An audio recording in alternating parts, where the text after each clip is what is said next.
حضرت عمر رضی اللہ تعالیٰ عنہ ایک دفعہ تلوار لٹکائے ہوئے جا رہے ہیں،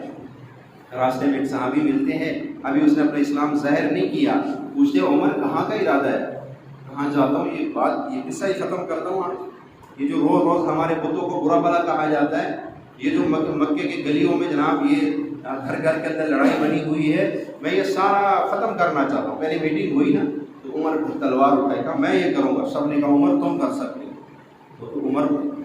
اسلام سے پہلے بھی اور اسلام کے بعد بھی ایک جلالی بادشاہ تھے، سب ڈرتے تھے اس سے۔ جب عمر نے تلوار اٹھائی سب نے کہا عمر تم یہ کام کر سکتے ہو، جاؤ۔ عمر تلوار لٹکائے ہوئے جا رہے ہیں، کس کو؟ چراغ نبوت کو بجھانے کے لیے جا رہے ہیں، چراغ نبوت کو بجھانے کے لیے جا رہے ہیں۔ چلتے راستے میں ایک صحابی ملتے، عمر کہاں کا ارادہ ہے؟ کہا بس یہ قصہ ختم کرنا چاہتا ہوں۔ صحابی نے کہا کہ پہلے اپنے گھر کی خبر تو لے، اپنے گھر کا تجھے پتہ نہیں ہے اور دوسروں کے پیچھے پڑا ہوا ہے، کیا ہوا؟ کہا وہ تیری بہن اور بہنوں دونوں اسلام لا چکے ہیں، بس یہ جو سننا تھا تو ایک دم غصے میں آئے، جلال غصے میں آئے، کہا اچھا، وہیں سے واپس پلٹے اور سیدھا اپنے بہن کے گھر چلے گئے۔ اور جب دیکھا وہاں دروازہ بند تھا، اندر ایک صحابی ان کو قرآن سکھا رہے، قرآن ان کو پڑھا رہے ہیں، اور دونوں میاں بیوی قرآن سیکھ رہے ہیں، اور دروازہ بند تھا، زور سے دروازے کو جو ہے وہ دروازے پہ دستک دینی شروع کی۔ اندر سے پتہ چلا عمر آئے ہیں، جو قرآن پڑھا رہے تھے وہ جلدی میں جا کے چھپ گئے، اور یہ دونوں بھائی تھے، انہوں نے زور سے دروازے کو دھکا دیا، اندر گئے تو بغیر پوچھے ان کو مارنا شروع کر دیا۔ اپنی بہنوں کو اتنا مارا کہ ان کا چہرہ لہو لہان ہو گیا، خون خون ہو گیا۔ اور حضرت عمر رضی اللہ تعالیٰ عنہ کی بہن چھڑا رہی ہے تو انہوں نے بھی ان کو بھی ایک تھپڑ رسید کیا تو ان کا بھی خون نکلنا شروع ہوا۔ تو آخر میں بہن تو عمر کی تھی، کہنے لگی عمر ہمیں اس لیے مارا جاتا ہے کہ ہم نے اسلام قبول کر لیا، ہم نے محمد مصطفیٰ کے غلامی قبول کر لیے، واللہ تجھ سے جو ہو سکے کر، ہم اپنے بات سے ہٹنے والے نہیں ہیں۔ جب اتنی باتیں سنی غصہ بھی ٹھنڈا ہوا تو پھر تھوڑا سے جو ہے نا، کیونکہ دعا کا تو اثر تھا، دعائیں تو نسلوں کا تعاقب کرتی ہے، اس لیے میں کہتا ہوں دعائیں لیا کرو،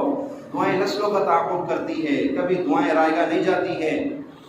تو حضرت عمر نے کہا اچھا یہ تم کیا پڑھ رہے تھے، لاؤ مجھے دکھاؤ۔ تو بہن نے کہا نہیں، تم ناپاک ہو اور ناپاک اس کو ہاتھ نہیں لگا سکتے ہیں، یہ قرآن ہے۔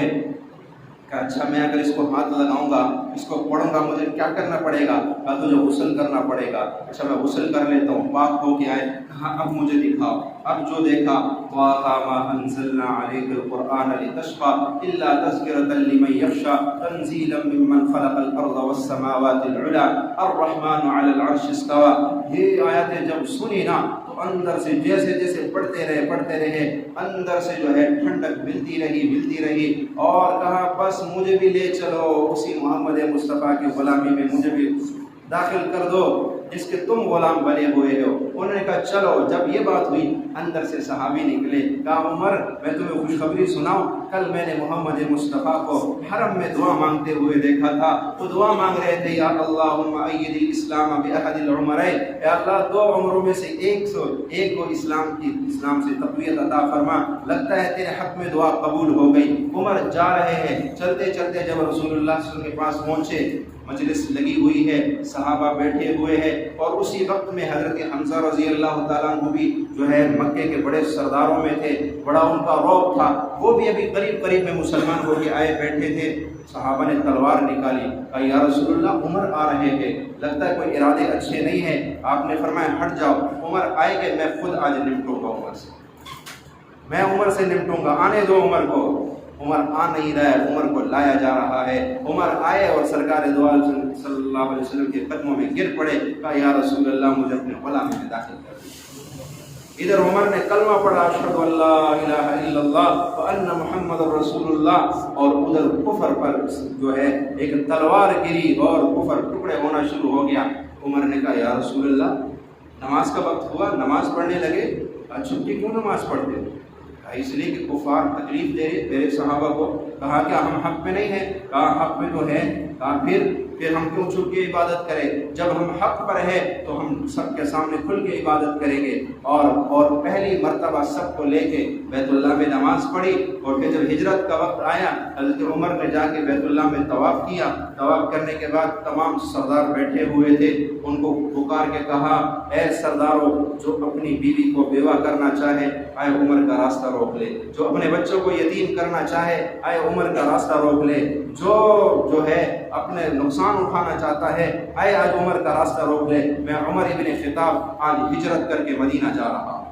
صحابہ چھپ کی ہجرت کیا کرتے تھے، رات کی تاریکیوں میں ہجرت کیا کرتے تھے، کئی صحابہ پکڑے جاتے تھے، ان کو زنجیروں سے باندھا جاتا تھا، ان کو انتہائی تکلیفیں دی جاتی تھی اور کسی کی جرت نہیں ہوتی تھی۔ ہجرت جو ہے وہ سب کے سامنے مکے سے نکلے ہجرت کے لیے، واحد ہستی حضرت عمر تھے، جب جا رہے تھے اعلان کیا جا رہا ہوں، کسی میں جرت نہیں ہوئی عمر کا راستہ روکے۔ اللہ، مدینے کے ایک گھرانے میں ایک عورت کے اوپر جنات کا اثر ہوا،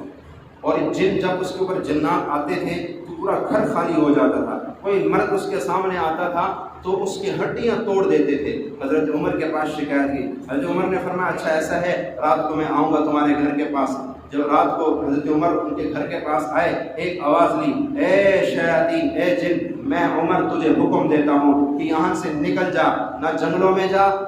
نہ جو ہے پہاڑ، نہ ریگستانوں میں جا، بلکہ عمر تجھے حکم دیتا ہے وہاں چلا جا جہاں پہ کسی انسان کا گزر نہیں ہوتا ہے، سمندر کے تہ میں چلا جا ورنہ تیرا حال برا ہوگا۔ اتنا کہہ کے اگلے دن وہ شخص آئے، کہا اے امیر المومنین، رات کے وقت میری بیٹی پہ جن آیا اور چلاتا ہوا رو رہا تھا اور کہہ رہا تھا اب میں جا رہا ہوں، نہ میں جنگلوں میں جاؤں گا، نہ میں شہروں میں جاؤں گا، نہ میں دیہاتوں میں جاؤں گا، میں اب سمندر کے تہ میں جا رہا ہوں، کیونکہ حضرت عمر نے مجھے حکم دیا ہے، میری ضرورت نہیں ہے کہ میں اب یہاں رہ سکوں۔ ایک دفعہ مدینے میں زلزلہ آیا، حضرت عمر نے اپنے تلوار یوں زمین پہ ماری، کہا کیا عمر تو اس میں انصاف نہیں کرتا، بس زمین یوں رکی، اور پھر کبھی زلزلہ نہیں آیا۔ اور مصر کا واقعہ بڑا مشہور ہے کہ وہاں پہ جو دریائے نیل تھا وہ ہر سال اپنا پانی کم کر دیتے،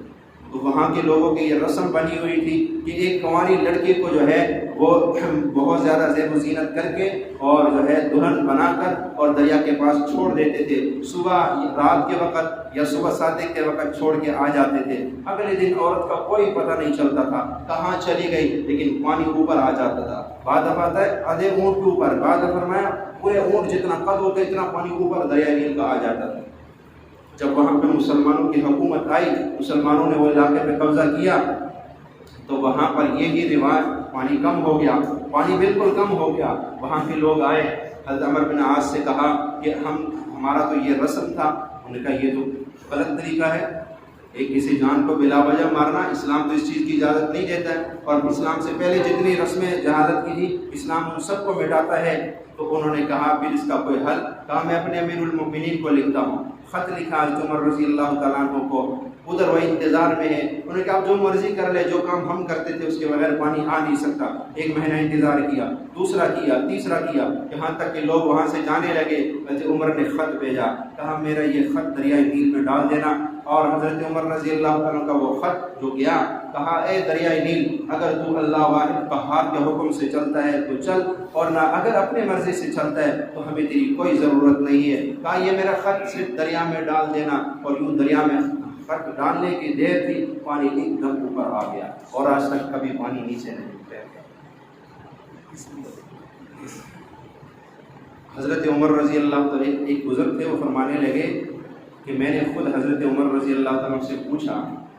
انہوں نے بلکہ مجھے اجازت دی اس بات کی کہ جہاں پر آپ بور کرو اور اس کا پانی کم ہو جائے، یا کہیں نہر ہے پانی نہیں آ رہا ہے، یا کہیں آپ پانی تھا اور اب پانی ختم ہو گیا، کہاں وہاں پر یہ خط جو حضرت عمر نے لکھا تھا اس خط کو ڈالا جائے، پانی واپس آ جاتا ہے وہاں پر، لیکن شرط یہ ہے اس خط کو لکھنے کے بعد، اس کو ڈالنے کے بعد روزانہ صبح شام یا دن میں یعنی دن میں صرف 200 مرتبہ قل هو اللہ احد پڑھ کے نا حضرت عمر رضی اللہ عنہ کو اصحال ثواب کرو۔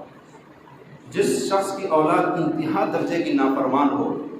اور وہ تنگ ہو چکا ہو، وہ روزانہ 2 تسبیح سورۃ اخلاص کے پڑھ کے نا حضرت عمر رضی اللہ تعالیٰ کو اصحال ثواب کرے اور کہے کہ میرے بچوں پہ ذرا نظر کرم کر دینا، اللہ ہماری آواز پہنچائے گا، تو یہ کہہ کے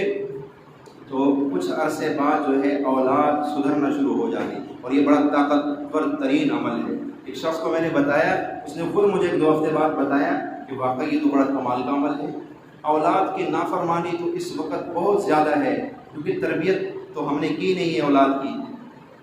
تربیت کرتے نہیں ہیں، کل کو جب پھر وہ سامنے آتے ہیں پھر روتے ہیں۔ تو اس لیے اولاد کی جو بندہ اچھا کسی نے کسی کے پیچھے ایسا دشمن لگا ہوا ہو کہ اس سے جان نہیں چھوٹ رہی ہے، وہ روز آپ کو تنگ کرتا ہے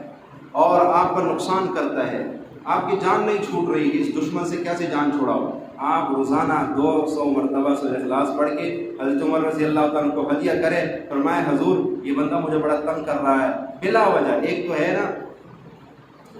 جو ہے غلط جگہ نہیں، اگر واقعی حقیقت میں آپ کو کوئی تنگ کر رہا ہے آپ یہ عمل کر کے دیکھیں، جو بندہ ٹھیک نہیں ہوتا ہے تو حضرت عمر رضی اللہ تعالیٰ عنہ خواب میں اپنا درہ لا کے اس کو ٹھیک کرتے ہیں، خواب میں درہ لا کے اس کو ٹھیک کرتے ہیں۔ اس لیے حضرت عمر رضی اللہ تعالیٰ عنہ کو اصحال ثواب کر کے اپنی اولاد ان کے امان میں دے دیا کرو، کہا عمر میری اولاد پہ ذرا نظر کرم رکھنا، اور یاد رکھنا حضرت عمر کی جہاں نظر ہوگی وہاں شیطان کبھی آ نہیں سکتا، وہاں شریر جن کبھی آ نہیں سکتا، اور جدھر سے حضرت عمر رضی اللہ تعالیٰ عنہ گزر جاتے تھے شیطان راستہ بدل دیتا تھا، شیطان راستہ بدل دیتا تھا جہاں سے وہ گزرتے تھے۔ ہم تو اپنے بڑوں کے قصے واقعات بھول گئے، ہم کبھی ان کی تاریخ پڑھتے کہ جو ہے اب جتنے گوروں نے قانون اس وقت بنائے ہوئے ہیں یہ سارے حضرت عمر رضی اللہ تعالیٰ کے لیے ہوئے قانون۔ حضرت عمر رضی اللہ قانون بنایا کہ جو بچہ ماں کا دودھ پینا چھوڑ دے اس کا وظیفہ مقرر کر دیا جائے، ایک جگہ سے گزرے تو ایک بچے کو زبردستی دودھ چھڑوایا جا رہا ہے تو وہ دودھ نہ چھوڑے، پوچھا کیوں؟ کہا غریب ہے گھر میں چولہا نہیں جلتا ہے، زبردستی دودھ چھڑا کے چلو اس کا کچھ وظیفہ لگ جائے گا، کچھ ہمیں گھر کے اندر کوئی چولہا چل جائے گا۔ حضرت عمر نے فرمایا بس میرا قانون آج کے بعد بدل گیا، جس گھر میں بچہ پیدا ہوتے ہی اس کا وظیفہ مقرر کر، وہ اس لیے اس کا دودھ چھڑا رہے تھے، ابھی دودھ چھڑانے کا زمانہ نہیں تھا، لیکن اس لالچ میں کہ بچہ دودھ چھوڑ دے گا ہم لے جائیں گے کہ بچے نے دودھ چھوڑ دیا اس کا وظیفہ مقرر ہو جائے گا، چلو گھر میں غربت کا زمانہ تھا، لیکن جب حضرت عمر کو پتہ چلا تو فرمایا جس گھر میں بچہ پیدا ہو جائے اس کا وظیفہ اسی وقت بیت المال سے مقرر کر دیا۔ تو یہ جتنے قانون ہیں ہم نے چھوڑ دیے، اس لیے ذلیل ہو رہے ہیں، اس لیے تو ذلیل ہو رہے ہیں، اور گوروں نے ان قانون کو اپنایا تو وہ کامیاب ہو رہے ہیں۔ آج ہم ان سے قرض کی بھیک مانگ رہے ہیں، کیوں؟ قانونوں نے ہمارا اپنایا ہوا ہے۔ جو کچھ کہا گیا اللہ کی باتوں پہ عمل کی توفیق عطا فرمائے۔